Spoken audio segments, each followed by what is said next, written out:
Déjà de retour, oui, c'est comme ça au mois de juillet, au mois d'août. On vous propose 2 numéros pour le prix d'un. Vous venez peut-être d'entendre le 131e épisode, vous avez maintenant tout le loisir d'écouter le 132e comme ça, directement, dans la foulée.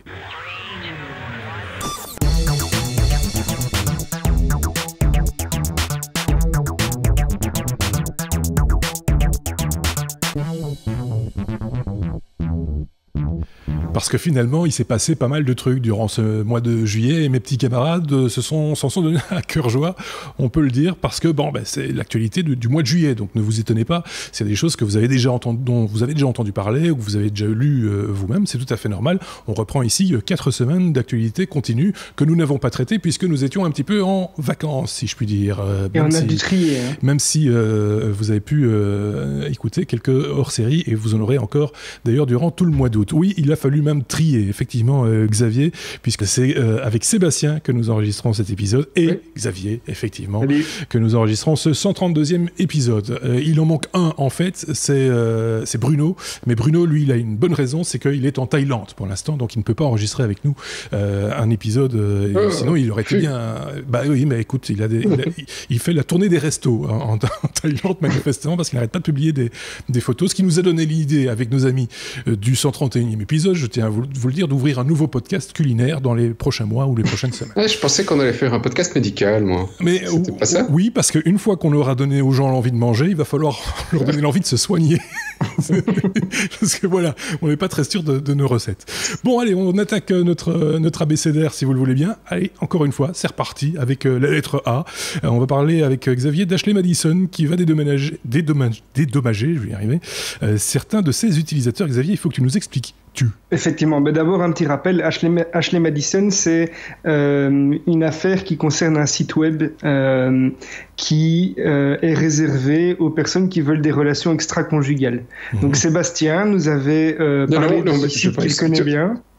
En 2015 dans un numéro précédent pour ceux qui avaient suivi et ce site s'était fait hacker en fait en 2015 et les propriétaires du site n'avaient pas répondu aux exigences des hackers et donc ils ont publié les données. Évidemment ça avait fait un tollé puisqu'il y a des personnes qui ont perdu beaucoup dans l'histoire, qui ont dû leur maison, leur famille, leur chien, voilà, qui ont divorcé, il y a même eu des suicides, etc. Et donc après pas mal de remous, la société s'est engagée à verser 11,8 millions de dollars de dédommagement. Alors ça paraît pas mal, si ce n'est que en fait c'est une somme qui est ridicule par rapport au nombre de personnes qui sont concernées. Ça pourrait représenter 6 millions de personnes qui pourraient demander des indemnités. Donc ça veut dire qu'on aurait à peu près un peu moins de 2 dollars par personne. Super. Et les personnes qui ont effectivement subi une perte réelle, donc par exemple les familles qui ont subi un suicide d'une des personnes pourraient toucher un maximum de 3 500 dollars. D'accord. Donc voilà, c'est des aventures qui coûtent cher. Oui, et les autres, ils auront droit à une bière. Oui, c'est ça, quoi. Ta vie est foutue, tiens, 2 dollars. Une bière. Une bière, exactement. On passe à la lettre A comme aveugle. Ça va être un chouette numéro, je le sens. Ouais, ils ont été trouvés, ceux-ci nous ont trouvé les news les plus tristes possibles. Aveugle, Sébastien, un nouvel espoir tout de même pour retrouver la vue, un espoir technologique, on s'en doute. C'est pas juste la prière, quoi, je veux dire. Oui, là, il y a des gens qui ont essayé. Oui. Ils ont eu des problèmes. Non, justement. Ils n'ont rien eu. Ils n'ont rien vu. Ils n'ont rien vu venir.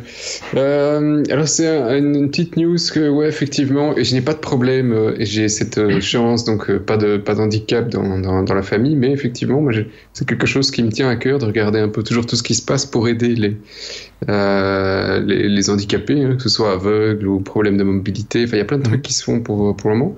Et donc, ça me frappe toujours un peu ces articles. Et celui-ci est encore très, très réduit. On ne connaît pas encore beaucoup d'infos.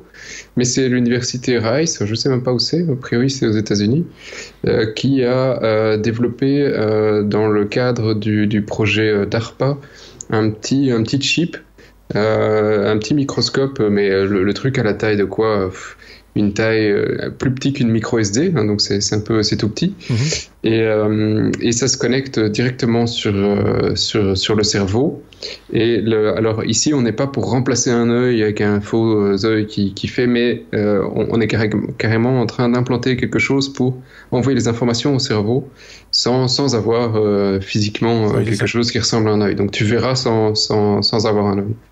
Et ils arrivent à avoir quand même une résolution qui est quand même importante. On arrive quasi au million de points. Donc le million de points, c'est pas mal, ça, ouais. Tu vois par rapport aux appareils photo qu'on faisait il y a 15-20 ans, c'était des 2 millions de pixels. Ouais. C'était moche, mais tu voyais ce que c'était sur l'image. Donc ça commence à devenir quand même pas mal. C'est encore purement de la recherche, hein, mais voilà, ça promet quelque chose d'intéressant. Ça va beaucoup plus loin qu'un autre outil, mais qui était un petit peu dans le même esprit, dans le sens où c'était quelque chose qui se connectait quelque part dans le cerveau et qui décodait des signaux qui étaient perçus par une caméra et qui envoyait des stimuli plutôt, directement dans le cerveau, qu'après la personne devait interpréter, mais ne voyait pas une image, mais avait des sensations qu'il fallait interpréter comme de l'image et pouvait s'orienter de cette manière-là. Alors c'est un petit peu délicat, entre guillemets, enfin ça doit être vraiment très particulier, mais enfin il vaut peut-être mieux ça que pas de vue du tout. Ici on va quand même beaucoup plus loin, puisqu'il y a quand même on commence à parler d'une définition d'image, si je comprends bien, quoi. Oui, on commence vraiment à parler de quelque chose, mais je me rappelle effectivement de ton truc, il y a déjà une bonne dizaine d'années, hein, c'était un truc assez ancien, et c'est pas ici le premier implant qu'on met au point, hein. Il y en a déjà eu d'autres par le passé, mais qui était quelque chose genre, comment tu dis, il y en a eu d'autres, Xavier, je pense que le dernier c'était quelque chose comme c'est une dizaine de pixels sur 10 pixels, hein, donc tu voyais des gros carrés, genre une grosse icône. Ouais. Ici ça commence à devenir quand même assez important, et donc ça ouvre la voie après à des améliorations intéressantes, et qui sait, probablement que dans quelques années les aveugles verront mieux que les voyants. On peut l'espérer, ou pas. Bref, on passe à la lettre B comme Bitcoin. C'est un tout autre sujet, hein, pour le coup, Sébastien. C'est beaucoup Sébastien qui parle, hein. Derrière Xavier, lui, il se marre dans son coin, mais il dit rien. Moi j'écoute. Oui, c'est très bien. Bitcoin, pas de blanchiment d'argent avec les bitcoins en Belgique, c'est ce qu'on a appris. C'est une actualité toute récente, justement, Sébastien. C'est tout récent, et alors il y a eu des perquisitions il y a quelques jours avant l'enregistrement de ce numéro, et je vous laisse deviner où, à Bruxelles. À Molenbeek. À Molenbeek, hein. À Molenbeek. À Molenbeek, mais aussi à Laken, Evere, Jette. Bon, il y en a d'autres communes, hein, mais Molenbeek, évidemment. Je pense qu'on te suit à la trace, Xavier. Moi, je suis à Braine-l'Alleud. Hein. Oui, mais ici, c'est à Evere qu'ils ont perquisitionné à ton ancienne adresse. Ils arrivent. Donc, oui. Et donc ici, ils ont démantelé une histoire belge, hein, mais avec des ramifications apparemment jusqu'aux Pays-Bas, et c'était une série de petits gars qui faisaient des échanges entre des bitcoins et du cash. Alors a priori, on peut se dire, c'est pas un problème, hein, d'échanger des bitcoins et du cash. Sauf que ça se faisait ici en rue sous le manteau, et donc il y avait pas de... le but, c'était de faire du blanchiment d'argent. Donc tu arrives, tu as 10 000 euros à blanchir, et tu donnes les 10 sous, et on te renvoie un bitcoin qui est tout beau, tout propre. D'accord. À la place. Donc, puis c'était surtout pour des montants qui sont pas appliqués. Ouais. On connaît les montants ou... Oui, alors le minimum, tu pouvais rien faire en dessous de 5 000. Ouais. Et alors ils ont fait quelques perquisitions, il y avait plus de 10 000 euros en liquide et 300 000 euros sur des comptes. D'accord. Donc on est sur des montants qui sont quand même pas ridicules, mais qui au vu de ce qui se faisait sur la toile, restent quand même très ridicules. Oui, mais ceci étant dit, quelle vigilance... Enfin, c'est le premier exemple qu'on a comme ça de perquisition, de saisie sur ce genre, enfin physiquement, enfin je veux dire sur des saisies de Bitcoin. Il y avait pas tous en même temps. Déjà un site web qui avait été saisi, le site, je reviens plus sur le nom maintenant, le site qui permettait de faire de la vente de drogue notamment en ligne, qui avait été saisi, et je crois que c'est le FBI qui avait récupéré les bitcoins qu'ils ont d'ailleurs mis en vente aux enchères. D'accord. Mais il y a déjà eu, pour compléter, des perquisitions, il y a déjà eu des bitcoins qui ont été récupérés par l'État belge, qui se demandaient l'année passée qu'est-ce qu'ils allaient en foutre. Mais j'espère qu'ils n'ont pas encore trouvé ce qu'ils allaient en foutre, parce que du coup, depuis, ils ont fait de l'argent. Bah oui, donc du coup, ça gonfle dans les caisses. Voilà. C'est assez particulier aussi. J'ai des jetons boissons pour les francopholies, si vous en voulez. Non, ça vaut rien. Ou pas grand-chose. Allez, on continue. On est toujours à la lettre B, toujours comme Bitcoin d'ailleurs, toujours avec Sébastien pour parler de BitMixer, qui envoie son code dans le Blender. Alors, toujours, on me donne des titres totalement énigmatiques. C'est juste pour qu'il puisse garder l'information pour lui. Ah bah écoute, oui, sinon tu t'as tout dit en une phrase, c'était trop facile. Et donc BitMixer, c'était un site qui faisait d'une certaine manière du blanchiment d'argent, mais d'une certaine manière, parce que c'est un petit peu compliqué dans ce qui se passe avec le Bitcoin. Et les gars ici, ils avaient fait un site où tu donnais un Bitcoin et ils t'en rendaient un, moins leur petit pourcentage, mais qui n'était pas le tien. D'accord. Et donc... voilà, tu échangeais tes bitcoins, tu vois, la bourse au bitcoin. Ouais. Et donc, sur le fond, tu te dis de nouveau, c'est pas forcément voilà, tu vas à la boulangerie, tu donnes une pièce de 2 euros, on t'en donne une autre. Moins ce que tu as acheté pour le pain. Donc, en fait, t'as plus assez. Mais pour en revenir au bitcoin, donc le site qui aujourd'hui n'était pas illégal, à quelques problèmes éventuels dans le futur, parce que les législations sont en train d'arriver aux États-Unis, en Europe, etc., pour interdire ce genre de pratiques, parce que c'est pas de l'argent, ça reste un truc virtuel, donc toutes les législations doivent se mettre au goût du jour. Mais avant même que la législation arrive, les gars ont décidé, ici au mois de juillet, comme ça, sans prévenir tout le monde, on ferme le service. Et pourquoi ? Parce qu'ils considèrent que ils disent finalement, c'est peut-être pas bien ce qu'on fait, on aide des gens à blanchir de l'argent et c'est un peu c'est un peu mafieux, donc on s'est dit que finalement on arrête le truc et tout le monde devrait faire pareil. Alors finalement c'était quand même pas des enfants de cœur, parce qu'on parle quand même de plus de 60 000 bitcoins par mois, et ça c'était les chiffres de 2015, donc on peut facilement se dire qu'on était à 100 000 bitcoins par mois ici en 2017. Ouais. Tu fais x 2500, tu vois le nombre de millions d'euros qui passaient par leur compte chaque mois. Et donc à l'époque c'était un peu moins, mais bon. Ils s'en sont mis plein. En gros, ils s'en sont mis plein les poches juste avant de se rendre compte qu'ils étaient vertueux. Voilà. C'est peut-être que voilà. Et en publiant leur truc, ils se sont dit, et on demande à tous ceux qui font la même chose d'arrêter. Ah oui, parce que c'est pas bien. Non, c'est tout d'un coup, voilà, ils ont trouvé la paix, la sérénité. Voilà.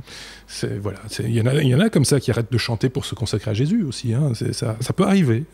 C'est rare, mais des fois ça arrive. Il y en a qui ont essayé. Il y en a qui ont, mais voilà.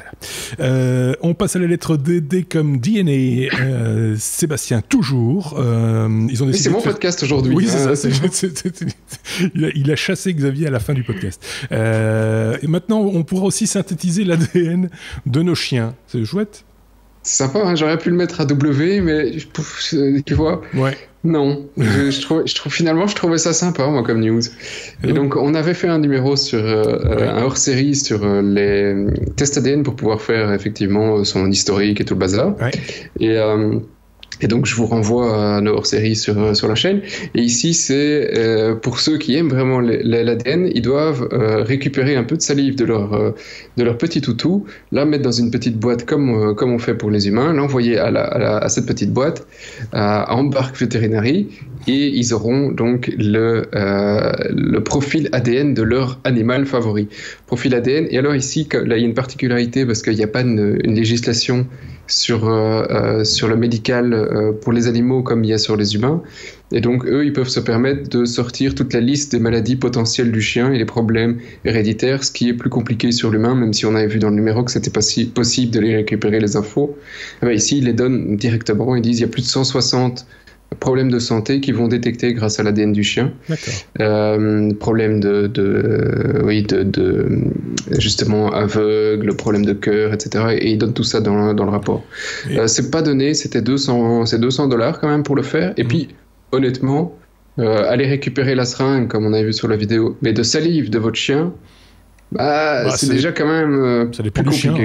Il y en a qui sont généreux en salive, hein, tu vois. Ouais, mais tu prends un caniche et tu dois remplir ta seringue. Ça c'est plus compliqué, tu vois, un caniche ou un Yorkshire ou un Chihuahua par exemple. Déjà, du coup, il a soif si tu prends la salive. Est-ce que ça permet aussi synthétiser l'ADN du toutou, de savoir s'il est de race ou pas de race, ou j'y connais rien en chien, je pose la question comme ça. Oui, c'est prévu aussi de pouvoir te donner l'historique sur le pédigré de ta bestiole. Donc, ça te donne la marque, l'année de fabrication, le numéro de châssis. Ouais, mais ça va plus loin que ça quand même, parce que alors, les mecs ils viennent pour cette histoire quand même d'aller chercher 4,5 millions de dollars, hein. Ouais. Donc ça investit massivement dans le truc. Et ils expliquent qu'effectivement sur les chiens il y a d'énormes problématiques parce que c'est des races qui ont été créées par l'homme pour l'homme, énormément, oui. Et donc il y a énormément de problèmes génétiques qui sont transmis et qu'on peut détecter, ce qui n'arrive pas avec les humains parce que les humains en général ont eu plutôt tendance à ne pas s'accoupler ceux qui n'étaient plus aptes à. Oui, c'est ça. Et puis on fait pas d'expérience en théorie.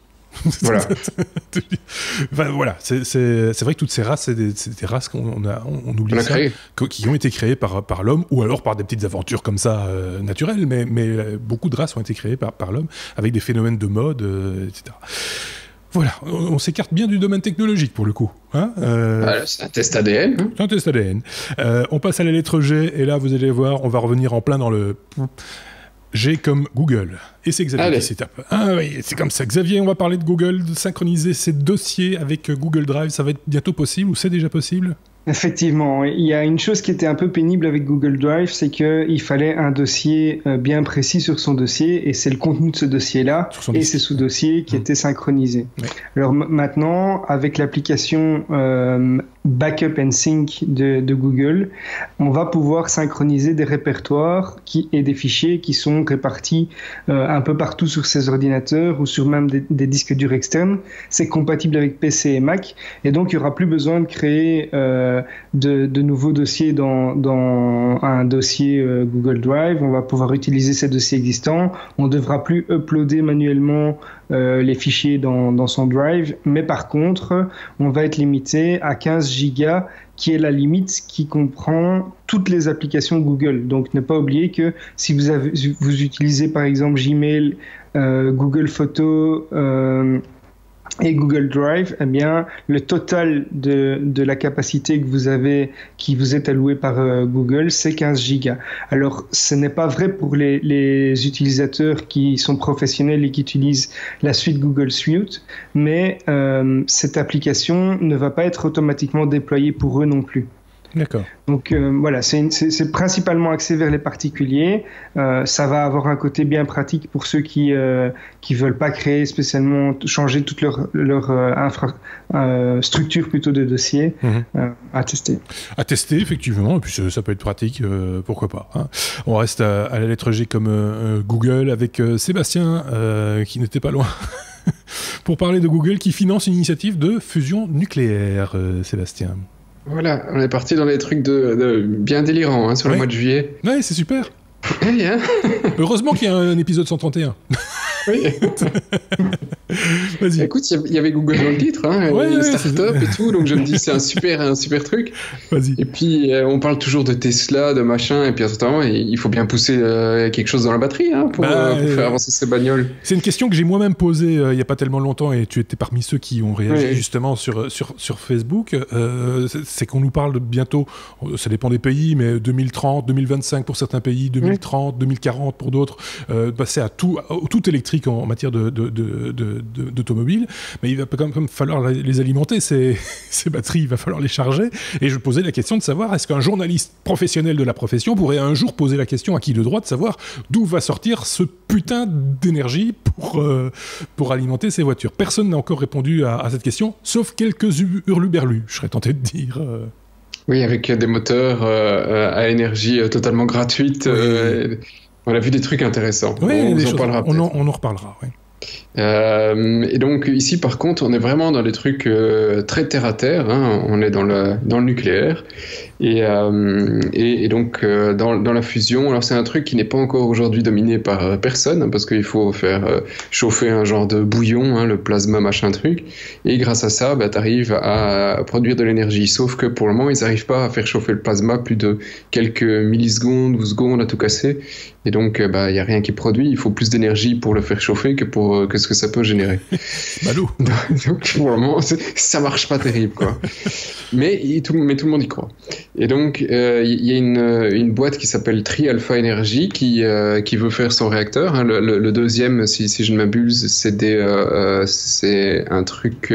c'est le programme ITER. Hein, donc, ça, c'est l'autre projet sur lequel on bosse, européen, je pense, en grosso modo.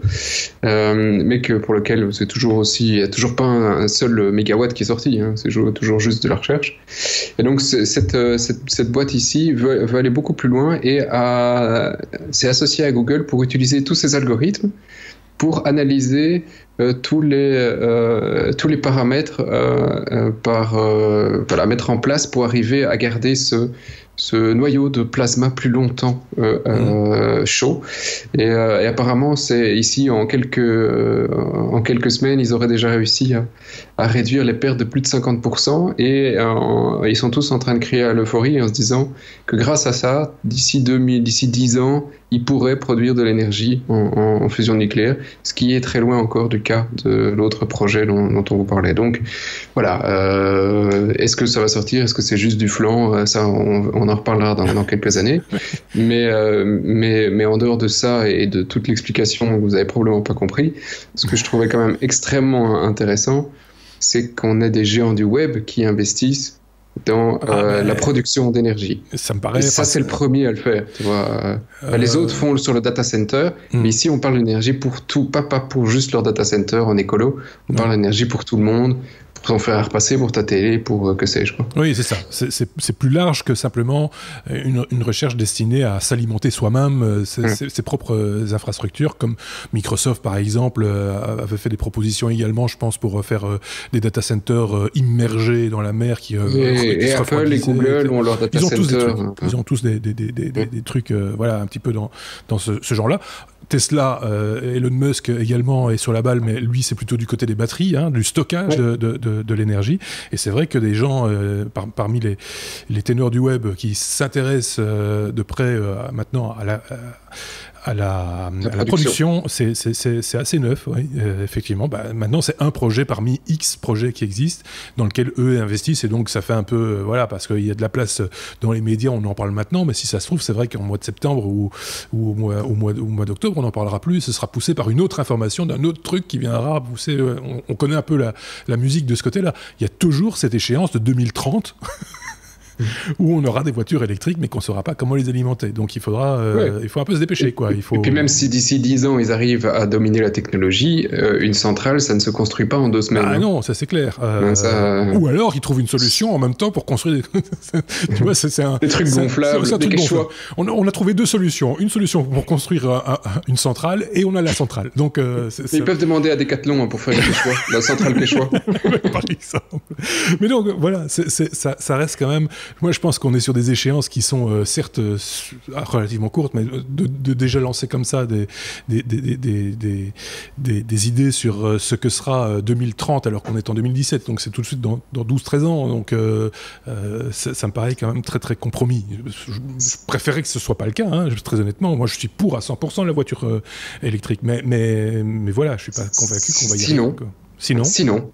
Il y a les pédales. Je pense que tu peux investir dans les entreprises qui, genre Husqvarna et compagnie, qui font des petits générateurs à essence. Oui, c'est vrai. Des petits groupes électrogènes. Des petits groupes, oui. Oui, c'est ça. Mais c'est une solution aussi. C'est d'avoir son petit groupe électrogène dans la remorque. À essence. Pour alimenter ta Tesla. Alors, une Tesla avec une remorque, ça va paraître un petit peu bizarre, effectivement, mais ça peut le faire. C'est comme ça que fonctionnent les trains. Hein. C'est des gros moteurs diesel qui entraînent des groupes électrogènes et derrière il y a des moteurs. Voilà, c'est Enfin bref, on s'égare un petit peu, mais c'est parce qu'on est un petit peu fatigué aussi. On va passer la lettre N, N comme naze. Non, comme NAS, pardon. Xavier, on va parler d'une solution... De Synology non, pas Synology. Non, pour une fois pas. On va parler d'une solution tout en un qui va ravir ceux qui ont beaucoup de DVD en stock et qui voudraient peut-être s'en débarrasser. Voilà, si vous avez envie de faire de la place chez vous, on va parler d'une marque dont on parle assez peu finalement, qui est QNAP. Je ne sais pas comment ça se prononce, mais c'est pour ça que je te l'ai laissé.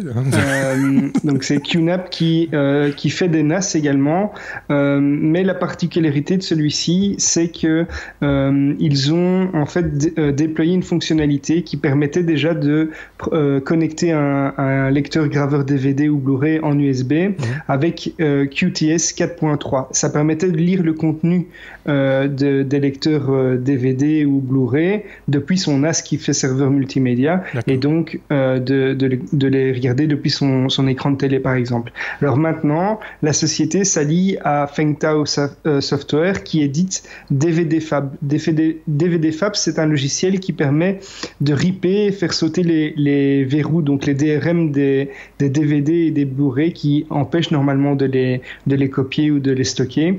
Et donc on va pouvoir stocker ces DVD et Blu-ray sur son NAS et donc en profiter pour pouvoir les voir depuis n'importe quel appareil compatible, mais aussi d'avoir un backup finalement de ce support qui n'est pas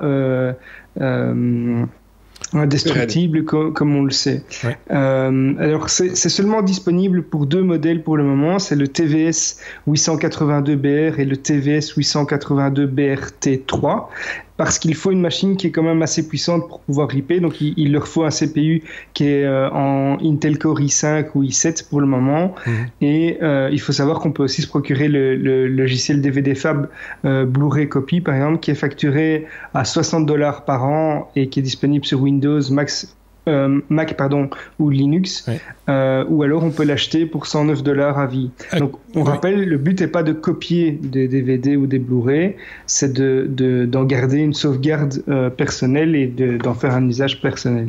Oui, évidemment. Ça va sans dire. Sinon, c'est pas bien. Sinon, c'est pas bien. Ceci étant dit, à quelle vitesse il rip? Parce que comme il y a quand même beaucoup de données, moi je me rappelle d'une époque où quand on ripait un DVD, ça prenait un temps con. Alors, j'ai pas vu de test, là-dessus, mais pour l'avoir fait à l'époque sur quelques PC, moi je trouvais que les vitesses étaient tout à fait correctes. Apparemment, Seb réagit, il aurait peut-être déjà fait un test. Je sais pas si c'est bien ça. Je confirme. Oui, je fais un peu plus qu'un test. Je l'ai sur la machine avec laquelle je fais le podcast maintenant. Mais j'ai pas de QNAP derrière, mais bon, voilà, ça crée un fichier et je le sauve sur mon Synology. Voilà, tout ça. Alors, tu as 2 trucs. Tu peux le faire, effectivement. Il fait un rip de DVD classique. Et là, tu comptes à quelque chose comme un gros quart d'heure pour réussir à avoir ton DVD complet. Enfin voilà, ça dépend du DVD, hein, ça va de 5 minutes à 20 minutes, ça dépend un peu de la protection du truc. Et sur le Blu-ray, c'est un peu équivalent en fait. D'accord. T'en as pour 15-20 minutes pour le ripper, mais attention, il dit s'ils font ça juste avec le CPU du NAS, ça va te prendre 1 à 2 heures facile, hein, parce que moi il y a les algos qui sont utilisés par DVD Fab sont hautement optimisés pour les GPU. Et si tu as une Nvidia avec du CUDA dessus, la mienne c'est une 1060, je t'assure que tu fais la différence 2, 3, 4 fois par rapport à du uniquement CPU. Et tu convertis après le fichier dans un autre format ou tu le laisses Il fait du MKV, pour un Blu-ray il fait un MKV avec tous les flux et comme ça après effectivement je peux le regarder sur toutes mes télés sans me casser la tête du format. Oui, c'est ça. Bah, c'est une bonne solution domestique, juste pour chez toi. Pour info, ils ont aussi une version DVD Fab qui permet de faire sauter les DRM des logiciels Apple pour ceux qui veulent garder une sauvegarde de leur contenu iTunes par exemple, je crois. Pour se garder une sauvegarde. Une copie, hein. Une copie de sauvegarde, pardon. Ok, ça va, c'est bien noté. Oui, de toute façon, ça se fait plus beaucoup. Je vois plus comment tu vas avoir tes sources autrement pour te ripper, à part te les passer entre copains, parce qu'il reste que du cercle privé en Belgique. Hein. Voilà. Mais en dehors de ça, t'as de toute façon le média entre tes mains. Hein. Oui, c'est ça. T'es obligé de l'avoir. T'as l'origine. T'es obligé de l'avoir. Hein. Ouais. Donc, ok, super. On passe à la lettre N, cette fois comme Nintendo, parce qu'il se passe des choses, Xavier, de ce côté-là aussi. Si vous aviez de vieilles cartouches NES chez vous, eh bien, ça peut vous intéresser. Effectivement, vous êtes peut-être riche sans le savoir. Il y a une cartouche du jeu Stadium Events qui s'est vendue récemment à un peu moins de $42,000. Stadium Events, c'est un jeu qui est sorti au Japon en 86 et aux USA en 87 pour la NES. C'était un jeu avec des épreuves des épreuves sportives, mais la particularité c'était que c'est un des premiers jeux qui avait un tapis de pression. Donc on pouvait se déplacer sous le tapis et qui faisait les mouvements, donc pas seulement avec une manette. Donc c'était assez révolutionnaire à l'époque. Et c'est un jeu qui est très rare parce qu'il n'est pas resté en vente très longtemps. En fait, il a été rappelé au bout de quelques semaines et il a été revendu sous un autre nom. Et donc il y aurait apparemment uniquement 200 copies qui se seraient écoulées. Et c'est la raison pour laquelle les collectionneurs se l'arrachent. Il y a d'ailleurs une copie qui s'est vendue aux enchères il y a quelques années à plus de $100,000. Donc voilà, si vous avez le jeu Stadium Events quelque part dans un tiroir, vous êtes peut-être riche sans le savoir. Là, c'est la rareté évidemment qui fait le prix, c'est pas la qualité du jeu, hein. Je pense qu'on l'avait bien compris. Tant qu'on est sur Nintendo, il y a aussi une petite news que j'avais pas prévue, mais on a annoncé les précommandes pour la Super NES Mini. Également, mais les préventes sont déjà très difficiles à trouver. Elles sont pour la plupart écoulées, comme c'était le cas pour la NES. Donc là aussi, c'est dingue cette histoire, parce qu'ils vont arrêter la production très rapidement aussi. C'est un nombre fini d'appareils qui vont sortir apparemment. Je sais pas, ils avaient dit qu'ils allaient essayer de ne pas faire pareil que pour la NES, donc prévoir des stocks suffisants, mais apparemment ils sont déjà bien en dépassement des commandes. Je tiens à préciser que la NES n'est pas, dans ce cas-ci, l'épouse de l'âne. Enfin, voilà. On peut passer... chaud chez toi. Oui, oui, mais là, ça fait un moment que... Il m'a fallu 2 secondes quand même. Hein. Ben oui, je vois ça. Allez, on passe à la suite. On va oublier ça très vite. P comme procès. Allez, c'est chouette, encore une chouette news. On va bien se marrer. Youpi, Seb. Apple paye 2 milliards à Nokia pour redevenir amis. Ça, c'est un chouette cadeau, hein. Sympa, hein. Attends. Voilà. Ouais, si j'ai un ancien ami qui revient avec 2 milliards, je peux te dire que...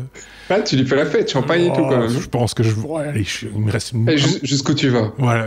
Moi, j'ai une bouteille de mousseux dans le frigo. Mais pourquoi donc ? Eh ben, en fait, c'est juste pour leur brevet. Donc, voilà. Donc, si tu te souviens, l'hiver dernier, pas l'été, mais l'hiver dernier, Apple avait à un certain moment saqué tous les produits de Nokia du Play Store, etc. en disant oh, Nokia c'est mal, de toute façon on est en train de se battre sur les brevets, parce qu'effectivement Nokia, même s'ils reviennent sur la scène, voilà, c'est pas la fête pour eux au niveau des téléphones, mais par contre il leur reste un putain d'historique de brevets longue comme le bras. Donc une belle liste, et donc ça vaut des pépettes, et ils ont demandé à Apple des sous-sous. Et donc ils ont signé un truc au mois de mai, hein, comme quoi ils étaient de nouveaux copains, et tous les produits Nokia sont revenus sur le Play Store, donc les WeThings, mais ils n'avaient pas annoncé combien ils avaient donné. Et ben voilà, maintenant finalement Apple ni Apple ni Nokia n'ont toujours donné le montant, mais comme ils ont été obligés de déposer leur compte, on voit que Nokia a une rentrée spectaculaire de 2 milliards sans explication. Voilà, on considère que Apple a sorti ces fameux 2 milliards vers Nokia. Donc on ne sait toujours pas par contre de qu'est-ce que Nokia va faire de ces 2 milliards. Ça, on ne sait pas, et Nokia ne l'a pas annoncé. Une fête. Voilà. Sacré fête. Ouais, moyen de faire une fête. Avec 2 milliards, on peut faire des trucs. Hein. On peut trouver des solutions. S'ils ne trouvent pas, on peut les aider. Il n'y a pas de souci. On passe à la lettre S comme sécurité. La lettre c'est régulier hein, qu'on parle de sécurité dans ce podcast. Cette fois-ci, c'est avec Sébastien. On peut pirater un ATM avec une foreuse. Je répète, on peut pirater un ATM avec une foreuse. C'est de la balle, non? Ouais, c'est super. Écoute, Mais j'imagine que une foreuse chez toi? Bah, je dois avoir une perceuse quelque part, oui. Ah bah, franchement, t'as pas besoin de plus. Ah bon, ok. Super. À la limite, un petit spray pour la caméra, hein, si jamais il y en a une. une petite cagoule, et puis on est parti, quoi. Bah, explique-nous ça. Eh ben, c'est super facile. Alors, ça fait des mois qu'il y a des boîtes de sécurité qui se plaignent en disant, vous savez, ces terminaux ATM, la plupart, ils sont pas à jour, c'est des Windows XP, etc. Et puis, de l'autre côté, les constructeurs, ils disent, ouais, mais ils sont sur aucun réseau, personne n'a accès aux interfaces, ils sont juste sur un petit clavier, il peut rien se passer. Et c'est vrai qu'on a déjà vu des ATM plantés avec un écran de Windows XP. Rappelons l'ATM, parce que tout d'un coup, je me dis... C'est l'endroit où on va chercher les petits sous avec sa carte. C'est ça, c'est la banque dans le mur. La banque dans le mur, tu vois, le truc où quand les enfants disent mais t'as plus d'argent, tu vas au truc et ils t'en donnent toujours. Voilà, c'est là. Bingo. Ça s'appelle un ATM en fait. Oui. Ça s'appelle un ATM, ouais. Et donc ce truc, la plupart des constructeurs disent bah non, il peut rien se passer, notre truc c'est du XP, mais on s'en fout, on n'a pas besoin de la mettre à jour. Il y en a quelques-uns qui sont à jour, hein. Maintenant, on va pas tous les prendre pour des charlatans non plus, mais quand même, il y en a des millions et ils n'ont pas tous été remplacés. Et donc en fait, il y a un gars qui s'est rendu compte que la manière la plus simple pour pirater le truc, c'est de faire un petit trou. Et grâce à ce petit trou, derrière, il trouvait la connexion USB sur laquelle il se connectait à la machine. Et puis grâce à ça, il sortait du logiciel, parce que c'est juste un logiciel en plein écran. Ouais. Et il en mettait un autre et qui faisait sortir les billets. Parce que c'est juste un autre truc qui est connecté en USB pour pouvoir sortir les billets. Et donc, il dit, ben voilà, c'est simple, tu fais le trou, tu installes tel logiciel, il faut aller voir la vidéo. Encore faut-il savoir où se trouve le port USB dans la machine. Ben, c'est en bas à droite, devant. C'est toujours en bas à droite. Il dit, voilà, tu fais le trou là, tu as le câble, tu connectes ton USB, et puis Vogue, c'est parti, tu n'as plus qu'à sortir les sous. Ceci étant dit, ce type de machine, bien souvent, sont sous surveillance vidéo. Donc, mais pas toutes. Non? Bon. Mais pas toutes, justement. Mais bon, il faut quand même être agile et bricoleur. Un tout petit peu bricoleur, un tout petit peu informaticien, mais je t'assure que, bon, il y en a un paquet qui ont les compétences pour ce genre de choses. À mon avis, avec un petit tuto sur YouTube, ça doit pas être très compliqué. J'ai un petit tuteur maintenant. Oui, mais il y a le tuto, la compagnie explique tout. D'accord. Il te donne juste pas le logiciel pour le faire. D'accord. Ne nous demandez pas ce genre de tuto ou ce genre on le fera pas. Si on le fait, on sera plus là pour vous en parler. Donc soyons clairs. Mais Seb a testé pour vous. Non, mais ce qu'on peut faire, par contre, si vous avez un vieil ATM, on peut s'amuser dessus. C'est quand même très particulier. Et de toutes les marques, enfin, c'est juste, c'est quand même très très particulier parce qu'il y a des modèles différents, non? Il n'y a pas beaucoup de constructeurs, non, pour les ATM. Tu trouves majoritairement les mêmes trucs, surtout aux États-Unis. C'est les mêmes machines. T'as 2-3 sociétés, grosso modo, c'est eux qui font tout, et puis t'as les banques qui font un peu les leurs en interne, mais ça reste pas des trucs... voilà, t'as pas un marché énorme là-dessus. Hein. Si vous avez un ami de petite taille, je veux parler d'un nain, vous le mettez dans... Je pensais à la même chose, mais je sais pas. Vous le mettez dans une valise avec la perceuse, et vous déposez la valise au pied de l'ATM. Et je donne de mauvaises idées aux gens, je devrais pas faire ça, on peut pas servir des nains, ça se fait pas. On peut passer à la suite peut-être. Comme télévision. Tiens, on va parler de télévision, Xavier. On parle du MIT qui invente la 3D sans lunettes. Voilà, la réalité, quoi. Oui, c'est effectivement. Ça. Donc, ils ont sorti une nouvelle techno qui s'appelle Home 3D et qui va permettre de faire de voir des films en 3D sans pour autant devoir porter des lunettes spéciales. Donc, le théâtre.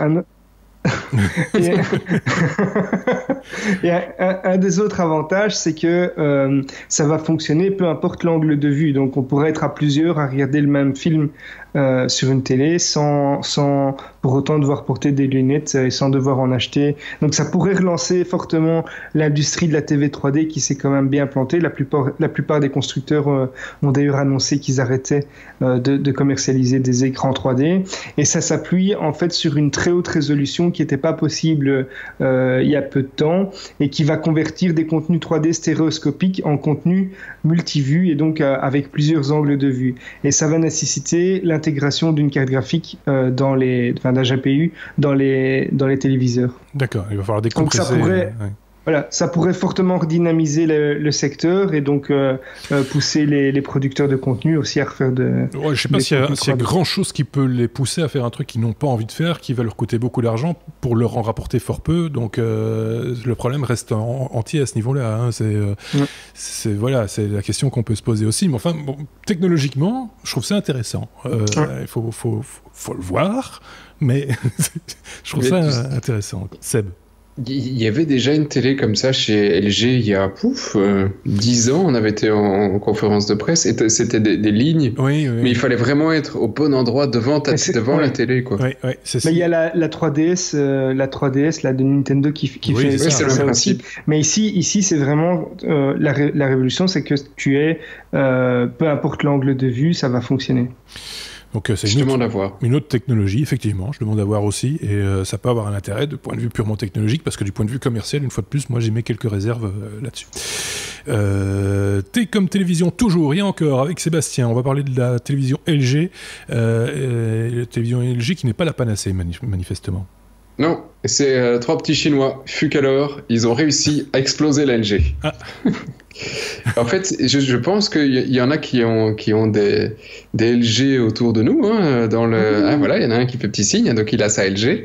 J'espère que le soir, tu mets bien ton petit truc noir devant la. Il n'y a pas de webcam sur ma LG. Il n'y a pas de webcam dessus. C'est ce qu'on t'a dit. Et de toute façon, je ne regarde pas de contenu 3D sur ma TV. Voilà. Non, mais la télé, elle regarde du contenu 3D. Et elle te regarde. Oui, c'est ça. Donc les chercheurs, c'est vraiment, ils sont tout jeunes, hein, les petits Sud-Coréens, et donc ils ont réussi à trouver des failles dans WebOS, hein, qui est le truc qui tourne sur la LG. Grosso modo, ils ont pris l'émulateur de WebOS sur leur machine et ils ont attaqué le truc dans tous les sens, et ils ont remarqué qu'en fait il y a plein de failles Linux, parce que c'est basé sur un noyau Linux, mais il y a plein de failles Linux qui n'ont pas été corrigés par LG tout simplement, donc ils n'ont pas dû chercher très longtemps, ils ont juste pris des trucs qui étaient connus. Certains étaient corrigés, mais la plupart ne l'étaient pas encore, et donc grâce à ça ils ont réussi à sortir un proof of concept qui, on voit sur la vidéo que tu vois plusieurs trucs, plusieurs écrans arriver, mais finalement ils arrivent à prendre le contrôle complet de ta télé et à pouvoir t'injecter les images qu'ils ont envie, ou contrôler s'il y a une webcam, la webcam, le micro, etc. de la télé. Donc ils peuvent aller récupérer toutes les infos. Alors tu vas te dire déjà quel est le couillon qui met sa télé sur le web, hein, parce que pour qu'il puisse y arriver, il faut quand même qu'il soit connecté à ta télé. Donc il n'y a pas que ceux qui... Toi tu l'as mis sur internet, Xavier ? Il y a Netflix sur ma TV. Oui, mais elle n'est pas accessible de l'extérieur. Non, tu vois, t'es derrière un NAT. Ouais, c'est pas suffisamment fou non plus. Donc il y a des gens qui laissent leur télé accessible de l'extérieur. Et on va se dire non, c'est pas possible. Si tu regardes sur des sites comme Shodan, tu vas trouver plus de 5000 télés qui sont accessibles là tout de suite, où on peut pirater, dont déjà presque 73 en France. Donc en France, si vous nous écoutez, il y en a 73 qui ont une télé LG. Faites attention, elle est sur le réseau. Elle vous écoute.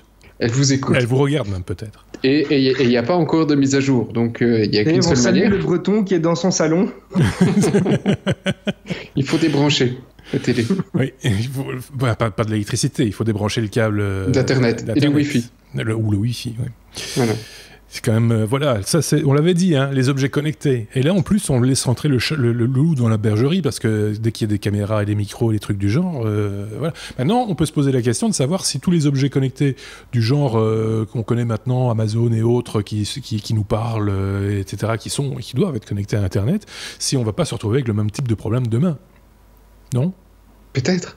Mais c'est toujours le même refrain. À partir du moment où tu es assez fou que pour mettre ton objet publiquement accessible sur le web, ouais.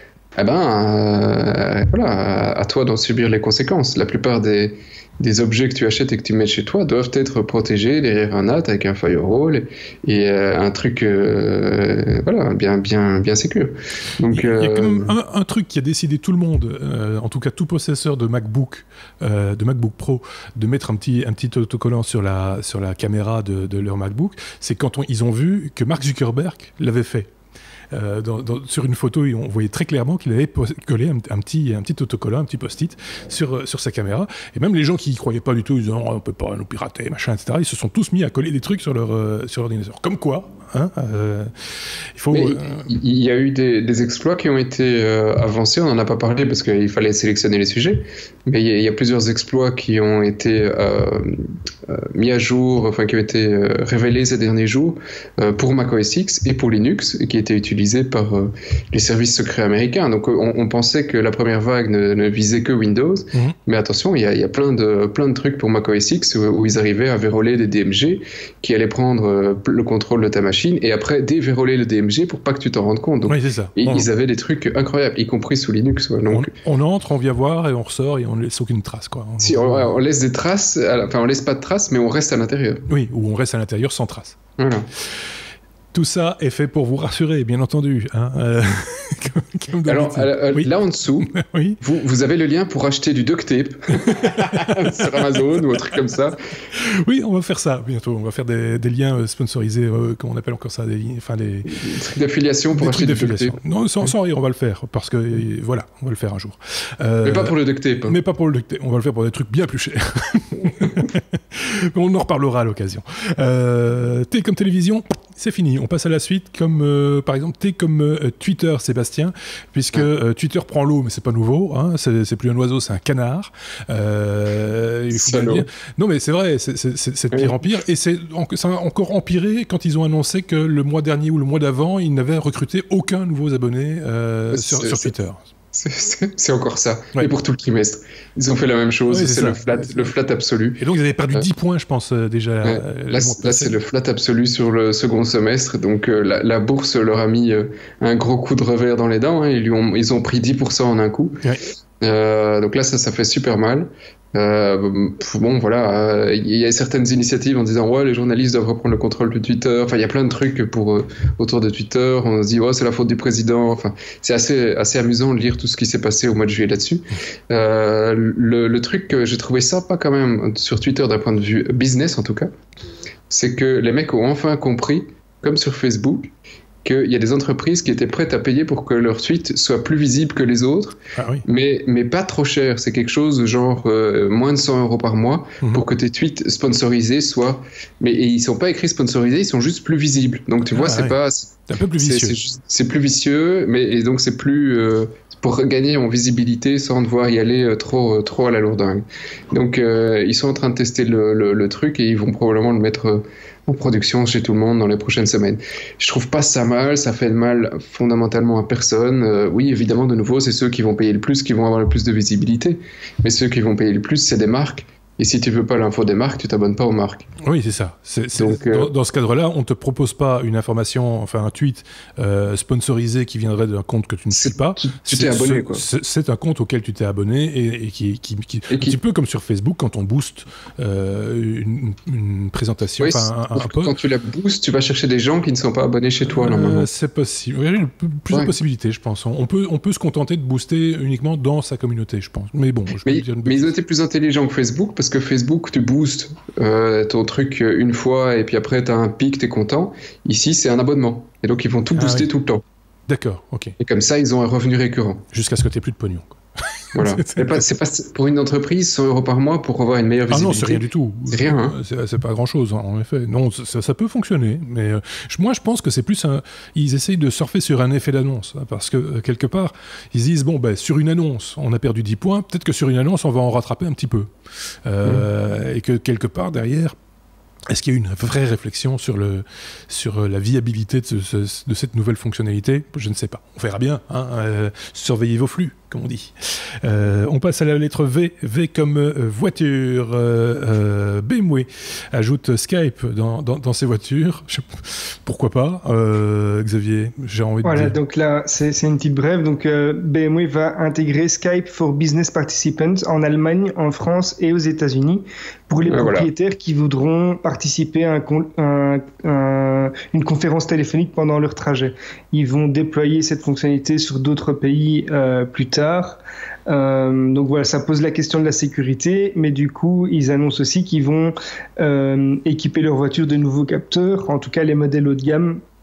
et axer leur développement sur l'intelligence artificielle pour justement amener la conduite automatisée le plus loin possible. Et leur rêve, c'est qu'un jour la voiture puisse venir vous chercher et que vous puissiez envoyer vos mails, regarder une vidéo pendant que la voiture conduit, ce que Tesla s'apprête à faire également. Même s'il y a déjà des vidéos qui le font, on rappelle que la conduite autonome aujourd'hui n'est pas encore tout à fait conseillée. Il faut garder un œil sur le volant. C'est une aide à la conduite. Sur la route et le volant. Et le code de la route prévaut, donc vous devez rester maître de votre véhicule. Et c'est pas en discutant via Skype ou en participant à un podcast avec la techno via Skype en voiture que vous êtes attentif à ce qui se passe sur la route. On va y venir, hein, ça, à mes chroniqueurs qui vont se balader à gauche, à droite et qui vont intervenir depuis leur voiture. Oui, j'ai déjà vu des podcasts aux États-Unis qui étaient faits à la base dans des bagnoles, mais avec le téléphone pendant que les mecs étaient plantés dans des bouchons. C'est pas impossible. Il y en a déjà, hein, mais essaye de faire ça chez nous, c'est quand même encore un petit peu difficile. Hein, Skype sur ton téléphone pendant 1 heure. Ça fonctionne, il faut du réseau, quoi. Oui. Et puis il faut de la batterie. Oui. Donc il faut quand même pas mal de... Mais c'est pas grave, au début du numéro, on a dit qu'on mettait un groupe électrogène dans le coffre. Oui, c'est juste. Donc on s'en fout un peu, on va consommer juste un petit peu plus d'essence. C'est pas grave. On est toujours à la lettre V comme voiture, parce qu'il y a des choses à dire. Bah oui, ça on s'y attendait un petit peu, mais voilà, c'est fait. Tesla commence la livraison de la Model 3 et ça c'est bien. Ça, c'est une des plus grosses annonces au niveau voiture, effectivement. C'est le grand événement qui a eu lieu à Fremont le 28 juillet par Tesla, où Elon Musk a montré une des premières voitures de production pour le Model 3 qui était rouge. Ils ont annoncé qu'ils ont construit déjà 50 véhicules. Il y en a 20 qui sont utilisés pour le moment pour passer toutes les certifications. Et les autres, en fait, ont été donnés à certains de leurs employés avant les 500 000 personnes qui ont fait une réservation en versant un acompte de $1 000 à 1 000 euros, comme on avait dit, et qui ne seront pas prêts d'être livrés avant la fin 2018. Oui, c'est ce qu'on avait dit. Hein. Oui. L'objectif, en fait, pour Tesla, c'est de produire 500 000 unités en 2018. Ils sont attendus au tournant par les investisseurs. Ce que j'ai adoré, c'est Elon Musk qui a prévenu son personnel. Tu as vu cette conférence? Enfin, tout le monde l'a vu, je pense, parce que même les médias traditionnels l'ont diffusé. Ils n'ont pas toujours laissé le son. Il est devant son personnel dans une usine. Et en gros, ce qu'il leur dit, c'est « Vous allez vivre un enfer de production parce que il va falloir en sortir. Les 6 prochains mois, vous allez en bouffer, quoi. » Et tout le monde applaudit. Alors, moi, je comprends quand on me dit après qu'ils reçoivent une voiture, j'applaudirais aussi. Mais c'est pas tous les employés de Tesla qui ont reçu une voiture. Hein. Non, mais ce sont ceux qui sont les plus influents, ou qui ont deux mains pour applaudir. Non, mais c'est quand même très, très particulier comme méthode de management, mais ça semble fonctionner manifestement. Maintenant, la Model 3, on attend de la voir. Je pense qu'on connaît tous quelqu'un, enfin en tout cas nous, hein, parce qu'on est des technophiles, mais des gens de notre entourage qui a commandé, qui a sa fameuse carte, et qui a précommandé sa Model 3, qui était un droit d'entrée. Hein, je ne sais plus combien il fallait payer, 1 000 euros, je crois. Même 1 000 euros, oui. Et c'est comme ça qu'il a fait la plus belle levée de fonds du monde. Mais c'est la différence avec la Model S, c'est que le Model 3, justement, il y a des personnes qui ne sont pas forcément des gros technophiles ou des gens qui sont vraiment aisés, qui l'ont commandé, en fait, parce que c'est un véhicule qui va être vendu aux alentours des 30 000 euros. Oui, 35 000, je pense. Oui, plus 9 000 de plus si tu veux une batterie pour aller un petit peu plus loin. Hein. Oui. Bon, plus. Ouais. Oui, il y a des options, la charge n'est pas gratuite, etc. Tu peux payer entre 3 et 5 000 $ pour avoir une finition premium, pour avoir un autopilote un peu plus poussé. Toutes les marques de bagnoles ont des options supplémentaires. Il n'y a pas à s'indigner sur celle-là. Je veux dire, s'en indigne pas, mais c'était pas le cas. Tu vois, Tesla, c'était moins ce genre de choses. Quoi. Oui, mais là ils avaient prévenu sur le Model 3 qu'ils allaient faire une voiture plus accessible et donc ils devaient faire des concessions sur justement ce type de méthode entre guillemets. Mais si on la compare par exemple à une BMW série 3, hein, par exemple, hein, tu doubles le prix de la bagnole avec les options. Voilà. Donc voilà. Donc affaire à suivre, mais je serais quand même curieux d'en voir une sur nos routes parce que c'est quand même une jolie voiture en plus. On essaiera de la tester. On essaiera de la tester éventuellement. Pour l'été l'année prochaine. Par exemple, oui, ce sera un petit peu tôt. 2019 alors. Ce sera. On n'y est pas encore. On n'y est pas encore, j'ai dit. On reste à la lettre V comme voiture pour parler d'un moteur électrique qui sera prévu, en tout cas chez Volvo, dans tous les véhicules à partir de 2019. C'est toute la gamme là, par contre, qui va passer à l'hybride ou à l'électrique. Ça dépend. Voilà, merci. Mais non, mais de nouveau, je reviens avec la même question. Comment allons-nous trouver de l'énergie pour alimenter cette putain de bagnole, même si c'est une Volvo? Mais donc, effectivement, le groupe suédois a annoncé qu'ils allaient passer au tout électrique ou en tout cas au véhicule hybride. Donc, c'est le premier groupe qui franchit le pas d'abandonner les moteurs à combustion pour passer au tout électrique. Alors évidemment, il y a déjà des sociétés qui ne font que de l'électrique, mais c'est la première marque qui annonce qu'ils vont abandonner petit à petit, d'abord avec des véhicules hybrides et puis 100% électriques. Donc voilà, encore une question qui reste en suspens. Ceci dit, sur une Volvo, on peut mettre un petit générateur dans le coffre, il y a de la place. Non, Sébastien? Il y a de la place, mais attention, d'abord c'est plus suédois, maintenant c'est chinois ou indien Volvo, mais c'est plus suédois. Ouais. J'étais en vacances en train de me prélasser quand j'ai vu le truc Volvo et je me dis waouh, c'est génial, j'en discute avec ma femme et j'ai été voir le communiqué de presse et ce que la presse disait. Alors c'est amusant parce que Xavier nous ramène, effectivement, toutes les Volvo vont avoir un moteur électrique d'ici 2019. C'est pas ce qu'a écrit Volvo. Volvo a dit tous les nouveaux modèles à partir de 2019 auront un modèle électrique ou hybride, mais tous les anciens modèles, ils vont continuer à les vendre. Bah, bien sûr. C'est ça. Donc c'est une annonce qui était exceptionnellement bien faite. Très, très bien. Toute la presse a suivi. Tous les nouveaux modèles seront électriques. Les nouveaux modèles. Et voilà. Et tout le monde a entendu toutes les voitures qu'ils produiront à partir de 2018 seront des nouveaux modèles. Pas énorme. C'est déjà pas mal. Soyons clairs. Mais tout le monde a fait un truc en disant t'as vu, Volvo va faire plus que de l'électrique. Non. Non, mais ils sont malins. La précision est importante. Bien sûr, mais c'est plutôt malin comme type de communication. Et de toute façon, ça va dans un certain sens, et toujours le même. Ça va toujours. Parfois en arrière. Une voiture, Oui. Quand tu dois te garer, par exemple, c'est des trucs comme ça. Je commence à connaître Seb, donc je me laisse plus piéger. J'ai de l'entraînement. On peut passer à la lettre W. Et oui, parce qu'il y a dans ce 132e épisode des Technos, il y a aussi une lettre W, Xavier. Tu as trouvé une information qui parle d'intelligence artificielle chez Amazon, une intelligence artificielle qui manifestement a pété les plombs. Voilà, effectivement. Donc, en fait, vous savez peut-être, mais il y a des petits malins qui ont réussi à faire des algorithmes afin de télécharger les images les plus consultées sur des banques d'images gratuites et qui les utilisent, par exemple, pour faire des t-shirts, pour faire des covers, ici, dans ce cas-ci, de smartphones. Et il y a l'algorithme de la boutique My Handy Design qui a complètement pété les plombs et qui a inondé Amazon avec plus de 30 000 produits, donc des coques d'iPhone, avec des images qui sont complètement hallucinantes. Donc on va trouver des trucs comme des rails de coke, on va trouver une dame qui est en train de se faire épiler les dessous de bras, on va trouver des personnes âgées en pampers.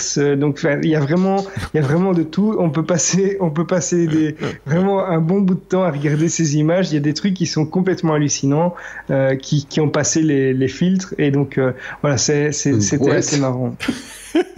Non, c'est complètement ridicule. La brouette. T'imagines, il y a des gens qui ont acheté ça.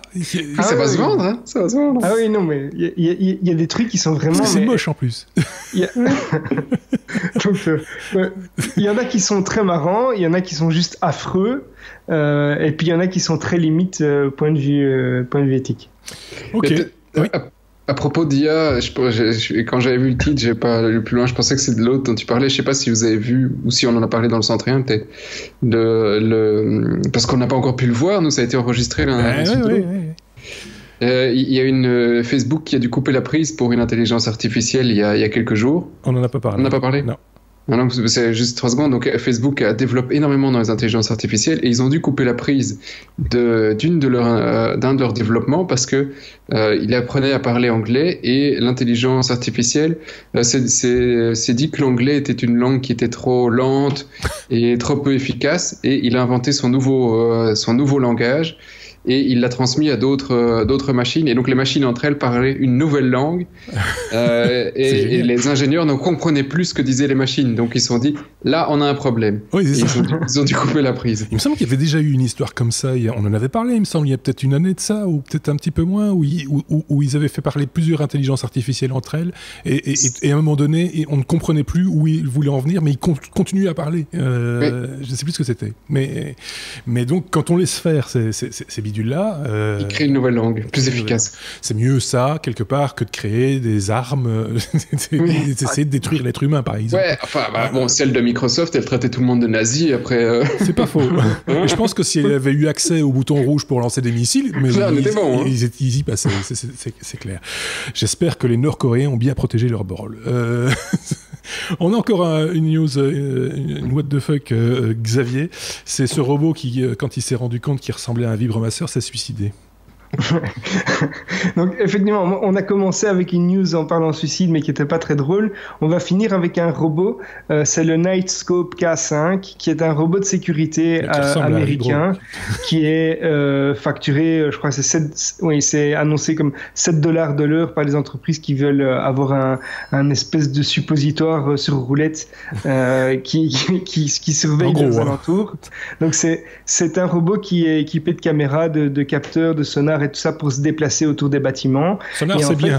Les caméras de surveillance et les passants ont complètement halluciné parce que tout d'un coup, le drone sans raison, le robot sans raison particulière a décidé de se jeter dans une fontaine d'eau. D'où l'intérêt du sonar. Il en avait marre de la vie, il s'est suicidé et ils n'ont pas encore compris, en tout cas au moment où j'ai consulté la news, pour quelle raison technique le robot a décidé de se jeter dans la fontaine. Je te dis, il y a quelqu'un qui lui a montré une photo d'un vibro et il s'est dit non, pas ça. Maman. Enfin, voilà, c'est quand même très très original. Est-ce que c'est un suicide ou c'est une panne? C'est une panne. Alors, c'est sans doute une panne, mais comme ils disent... ceci dit, le suicide est une panne. Ils n'ont pas trouvé. Voilà. Sébastien, une explication informatique peut-être sur... Oui, alors on peut en discuter, et alors très longuement, et on a quelqu'un qui pourra peut-être un jour nous en parler. L'intelligence artificielle, c'est très compliqué parce que tu vas mettre des algorithmes au point, et puis l'ordinateur va apprendre quelque chose, et tu vas dire, t'as vu, il a appris à décapsuler une canette de bière. Oui, mais... c'est pas forcément ce qu'il a appris. Tu vois, toi tu penses que tu vois le résultat, mais lui il a peut-être juste appris à tirer sur un bout de métal. Et donc après il va tirer sur n'importe quel bout de métal. Et donc tu ne sais pas. Oui, ou tirer. Tu sais pas vraiment. Et donc au final, il a appris quelque chose, mais comme tu ne sais pas aller vérifier ce qui est derrière, l'ordinateur a trouvé la manière la plus facile pour arriver à sa récompense. Et donc, c'est très, ça reste une science qui, effectivement, est assez dangereuse. Bah oui, d'autant il plus avait trop chaud, il voulait prendre un bain. Oui, et voilà. S'il était, comme tu l'as dit, est équipé d'un sonar, il a voulu le tester, peut-être. Voilà. Donc, c'était notre 132e épisode. C'était pas prévu, hein, je vous le dis franchement, au départ. On s'était dit, on va faire un numéro fin juillet, début août, comme on avait fait l'année passée, en se disant, il va y avoir un petit peu d'actualité quand même, donc on va en parler. Il y a eu tellement d'actualité qu'on a été obligé de faire 2 numéros que vous allez pu suivre l'un derrière l'autre. Alors si vous n'avez pas encore écouté le 131e épisode, si, il est paru juste avant celui-là, donc n'hésitez pas à aller l'écouter ou le réécouter. Comme ça, vous aurez de la matière un petit peu pendant tout le mois d'août. On va pas trop vous manquer puisqu'il y a également des hors-séries qui ont été enregistrés, vous le savez, et qu'on vous propose chaque semaine le mercredi. Donc à partir de la semaine prochaine, vous retrouverez tous les hors-séries que nous avons mis en boîte au début de cet été. Et puis on se retrouvera, bien entendu, mais là ce sera pour le 133e épisode déjà, au début du mois de septembre, à la rentrée donc, avec l'équipe que vous connaissez, plus 2-3 éléments sans doute.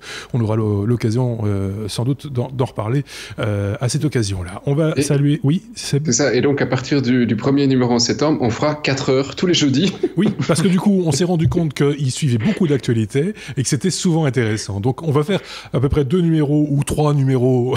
non, je dis n'importe quoi. On a assez de boulot comme ça, mais tout ça pour dire qu'effectivement, il se passe des choses aussi l'été et que peut-être peut-être que l'année prochaine, on veillera à ne peut-être pas lever le pied, par exemple, ou à continuer. On fera 4 heures. Ou on fera 4 heures. Enfin, on fera un truc. En tout cas, on ne vous lâche pas, ça vous l'avez remarqué. Et vous non plus, on l'espère en tout cas. On va saluer Xavier. Merci Xavier. Je ne sais pas s'il lui reste des vacances à prendre. Non. Si, mais c'est mal barré parce que mon fils vient de se faire opérer et il y a des prolongations dans les dates. Bref, c'est pas gagné. Donne pas les dates parce qu'il y a des gens qui nous écoutent et qui savent où tu habites. Oui, c'est ça, parce qu'on l'a dit, je te signale. C'est ça. Sébastien, lui, c'est déjà fait. Hein, il a repris le boulot et donc voilà. Passez de très bonnes vacances si c'est encore le cas, ou sinon, écoutez, passez de bons moments. À très bientôt. Bye bye.